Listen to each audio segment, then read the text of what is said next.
Welcome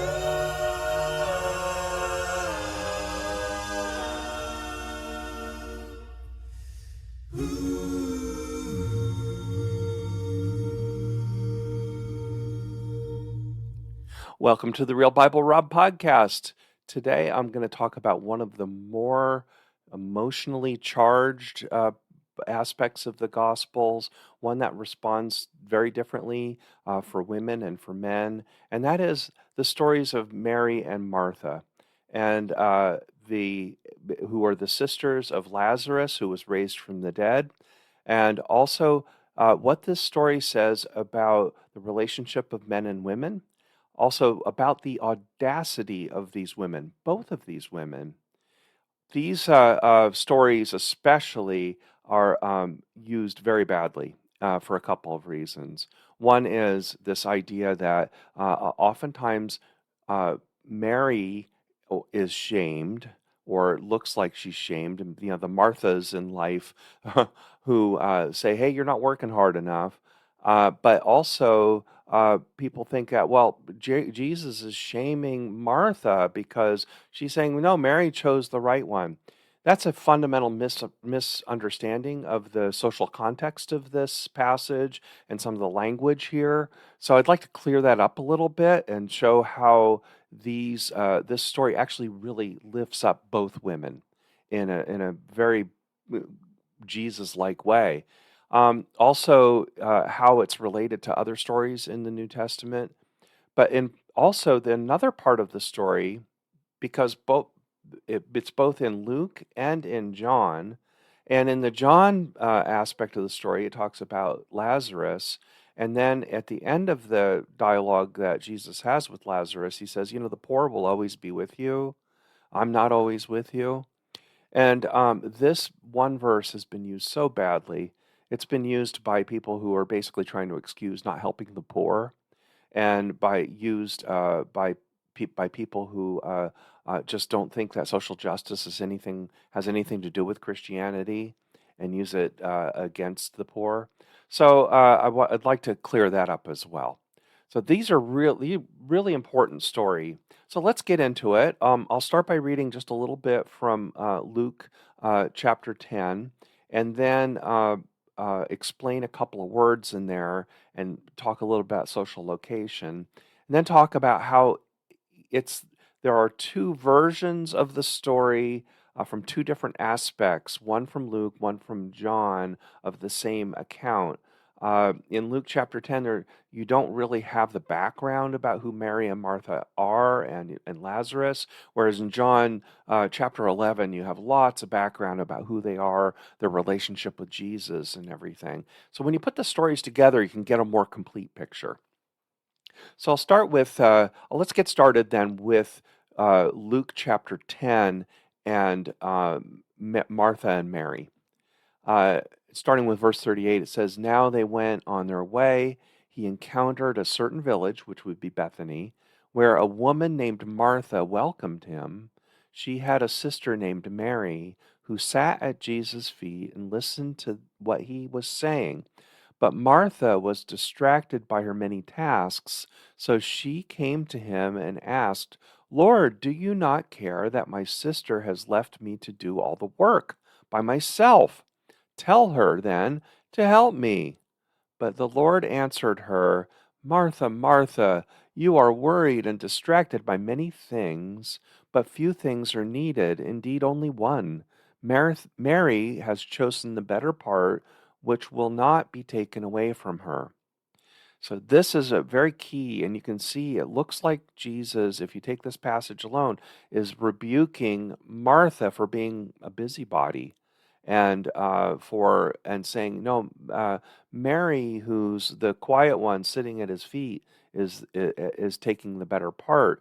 But that would be a misreading of it to just look at it that way. So I'm going to read a little bit of John chapter 12 to kind of give a little context to this.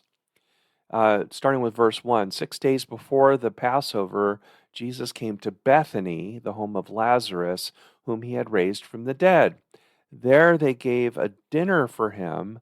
Martha served, and Lazarus was one of those reclining with him. Mary took a pound of costly perfume made of pure nard, anointed Jesus' feet, and wiped them with her hair. The house was filled with the fragrance of the perfume. It's important to take both of these together for a couple reasons. One is you can see some things about social location. First of all, Martha is the one that's throwing the party. Lazarus had been raised. If you read in chapter 11, John chapter 11, you get a lot more background on the friendship that Jesus had with these folks, how much he loved them, how much they loved Jesus, some of the danger involved with Jesus being there. He was only 3 miles away from Jerusalem. This is the week before Passover. Jesus was reluctant to come there. But the thing is that Mary, once Lazarus had been raised, once they understand the situation that Jesus was in with his disciples, they throw a grand party for Jesus. And Martha is the host of the party in a way that she's kind of taken charge. And so she's sort of orchestrating all of this. It's interesting, Lazarus was one of those reclining with him. That also is an indication of what kind of party it is. These, they didn't sit in circles and chairs and, and things like that. The way they celebrated in this period, both Jews did, but, of course, Romans did too, is that usually the men got together in a room and they were lying on cushions. They were reclining. And this tells you a little bit about where Mary is. This is really important because if you look at verse 39 of Luke 10, it says that Mary sat at Jesus' feet and listened to what he was saying. That word sat is way underplaying what the real word in Greek is. The word in Greek is not just sat, but it's a word that's parakatesesthai, and that is a very long word that has the sense, and it's a reflexive word. It's not a word that's just a standard indicative word, but it's reflexive, and it literally means in context, it means one who sat herself down, and it's alongside Jesus' feet. This is a much more intentional thing. It's not just that Mary came in and sat down. No, she sat herself down at Jesus' feet in a room filled with men who were at a party. That's not something you did as a first century woman. And not only the implication here too is then he to listen to what he was saying. She did the act of what a disciple does. She was very audacious to be in that room as a disciple. Now she also brings in, this ointment too, and she fills the air with ointment. But we often receive these words as if she's being submissive by sitting at his feet. And the answer, if without knowing the Greek, there you could say, "Oh, well, yeah, this looks like a submissive act." No, she puts herself in that room at Jesus' feet like a disciple. She's taking action. So it's very likely, and in fact, the way I interpret this is that Martha was not complaining about Mary for the amount of work that Martha had to do. Because if she did, she would have just said, "Hey, Mary, come on. I need you. I need your help." And Mary might have complied. But the thing is, it's more she goes to Jesus to kind of release Mary.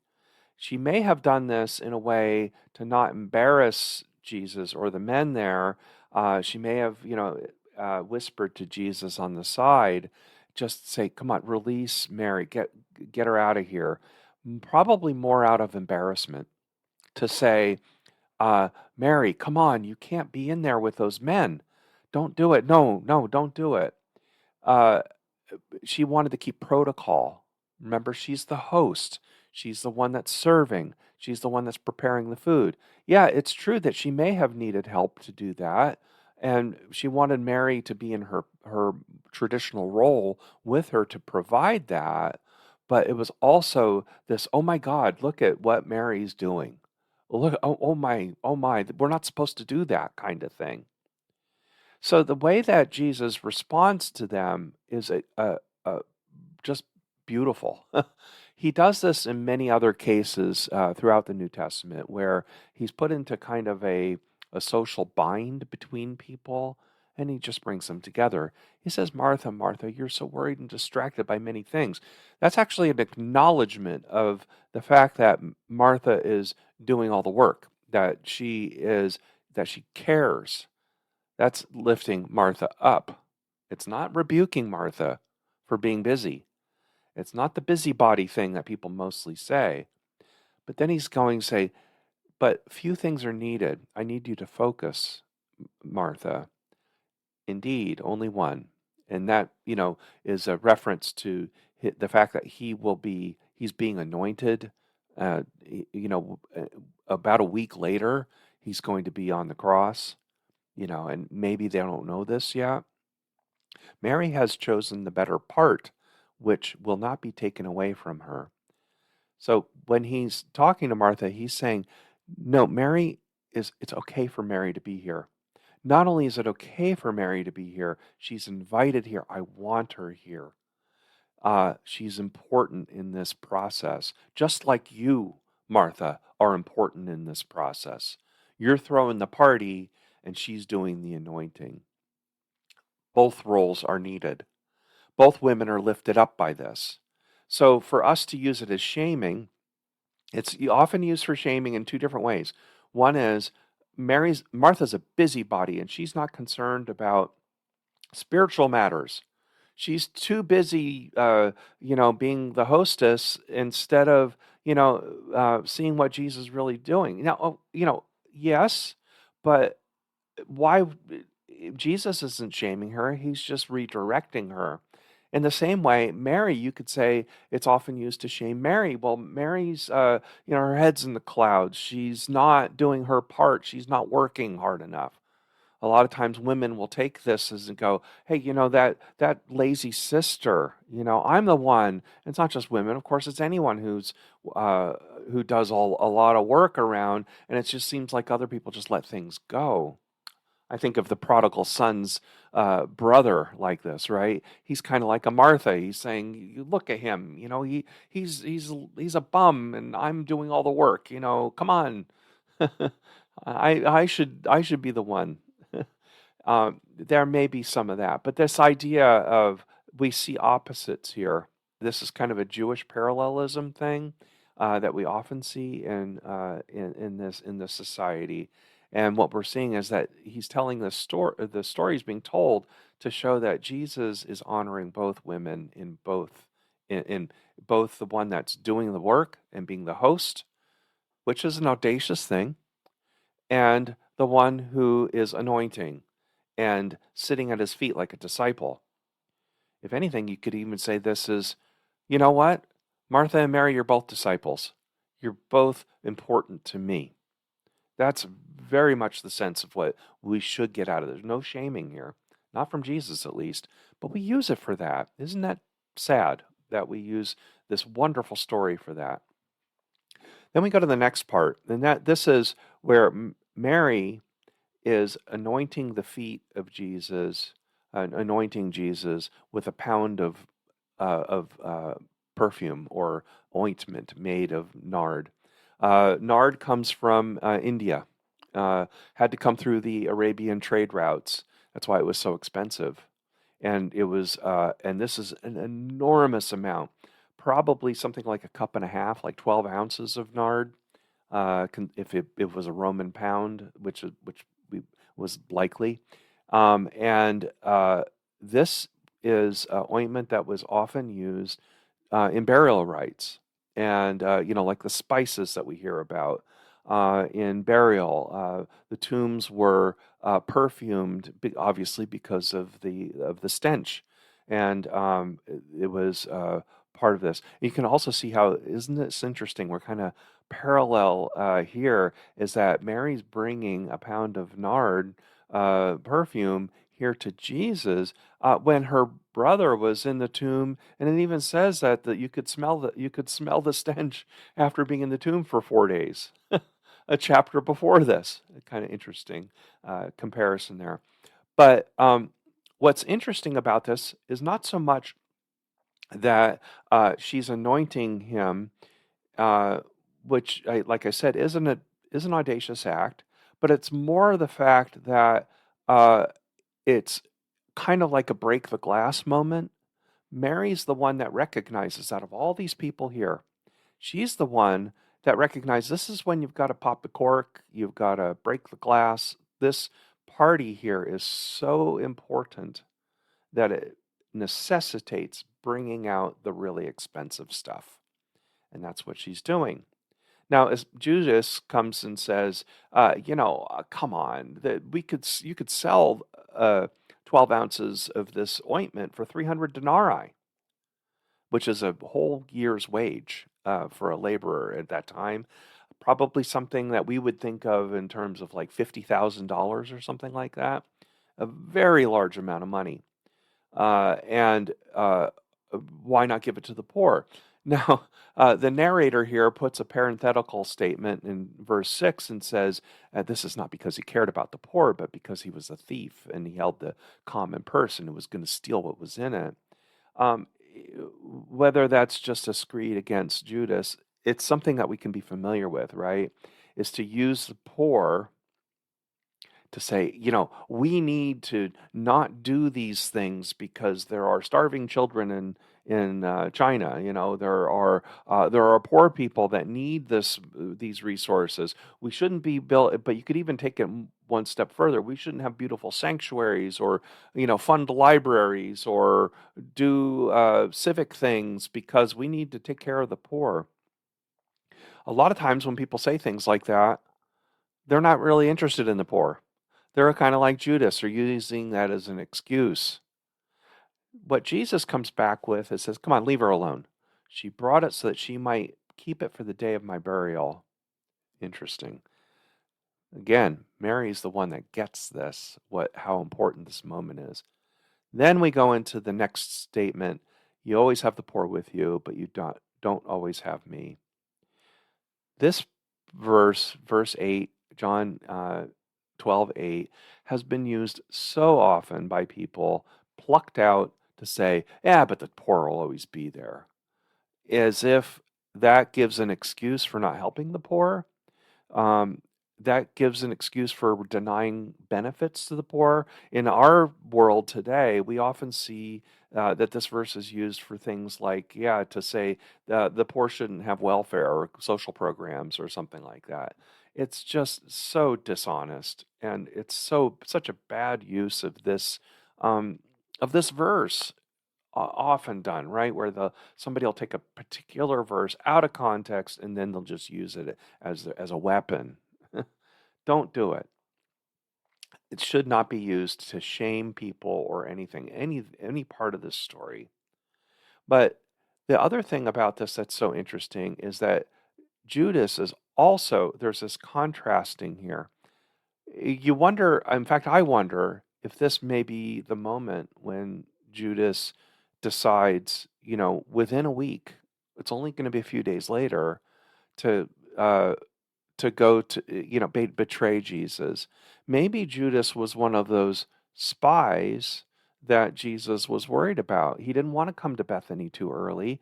He wanted to only come to Bethany and the area around Jerusalem during Passover, when there would be thousands and thousands of people camping in the hills. There's a lot more cover for Jesus to come at that time. And if he came too early, then he might have been arrested too early. He wanted to be there for Passover. So, so maybe Judas is like one of those spies, one of those people that would betray Jesus, and maybe that's what's going on here. And maybe this is where Judas, kind of goes, look, he doesn't even listen. What's wrong with Jesus? Maybe he also realizes that Jesus is going to not lead an insurrection, not going to make them powerful, all of those things, because Jesus is already talking about how he's going to be sacrificed. Jesus already has a very strong sense that by going into the walls of Jerusalem in a couple of days, that he's going to lose control of his freedom and that he will then be arrested. It's just a matter of time. And he could say, you know what? This is a big moment in history. This is this is a time to break the glass. This is a time to open the bottles. This is a time to have one last party before uh, before what's going to happen to me. So so Jesus is saying, I'm inviting you to join me. And look at Martha. Thank God for Martha. Martha is the one that's throwing this party. She's doing all the work. Thank God for Mary. She's the one that's anointing me and getting me ready. She's the only person in this whole group of people that gets what this is really about. Can't you see how important this is? So I think that that's why these two this story that we see from two different angles, and especially the way it's so misused. If we can just back up a little bit and just see it from that first century point of view and from Jesus' point of view of uplifting these women, not shaming them, that they both play very, very important roles and that the important people in this story is not Lazarus. The important point are not even the other disciples, but these two women and what central roles they play. Notice too here is that this is before the triumphal entry, they call it. This is just before he goes into Jerusalem. And then a week later, afterwards, at resurrection, it's going to be women that uh, discover that he's gone. It's going to be the women that believe strongly enough. Notice that also Mary Magdalene will have spices and preparing the body. The women are preparing the body.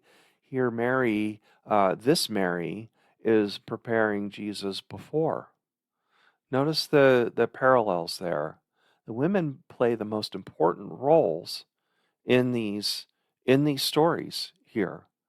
It's the men that do the denying and the betraying and the scourging of Jesus, but it's the women that are the constant through Passion Week, through the crucifixion, through resurrection.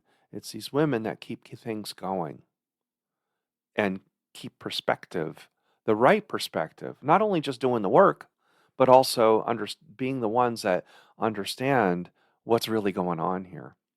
So I think we can take this story and just, lift that up and see, once again, here's Jesus seeing the big picture, pointing out people who see the big picture, and uplifting everybody at the same time.